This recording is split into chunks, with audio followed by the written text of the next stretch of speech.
Camera person Pramod sir, Jayvardhan Bhosik, मी Marathi news, Mumbai. दारांनी रसायन मिश्रित पाणी सोडल्याने शेतकऱ्यांच्याच मात्र नुकसान होत आहे. याचा आढावा घेतलाय आमचे प्रतिनिधी मोहसिन शेख यांनी. मराठवाड्याला 3 वर्षापासून सलग दुष्काळाचे चटके बसत आहे. मात्र यावर्षी कुठेतरी चांगला पाऊस झाला. मात्र यातही शेतकऱ्यावर मोठं संकट उभं राहिलं आहे.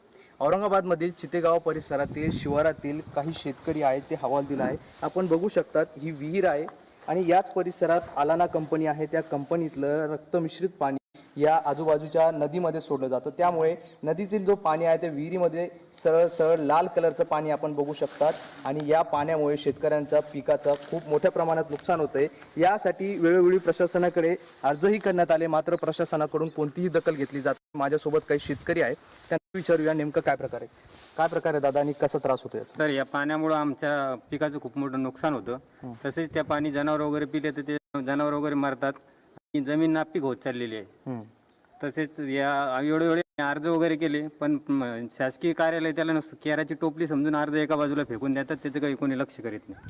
तुम्हाला काय त्रास आहे दादा, कसं शेतीला काय नुकसान होतं त्याच्यात? शेतीला नुकसान तर होतच. आणि पहिली गोष्ट म्हणजे जी आपली माशी आणि डास, त्याच्या सापाला जे साप मारता याच्यामध्ये, जी आपली गांडुळे शेतीतले जे प्राणी ते मरून जाते याच्यामध्ये.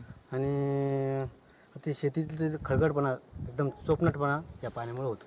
दादा याविषयी तुम्ही कुठं तक्रार केली का आणि काय तुम्हाला अधिकाऱ्यांकडून सांगण्यात आलं? आमचे जे सहकारी यांनी भरपूर तक्रारी केल्या, पण त्याची दखल कोणी घेत नाहीये. आम्हाला असं वाटतं याची जर दखल नाही घेतली तर आम्ही सगळे शेतकरी एकत्र येऊन याची काहीतरी जास्तीत जास्त जरा आम्हाला सपोर्ट नाही मिळाला तर आम्ही आंदोलन करू शकतो. एखाद्या वेळेस आम्ही कंपनीसमोर सुद्धा बेमुदत उपोषण सुद्धा बसू शकतो. याची सरकारने दखल घ्यावी ही नम्र विनंती.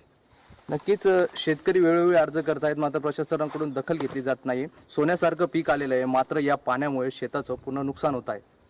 औरंगाबादहून मोहसिन शेख, मी मराठी न्यूज.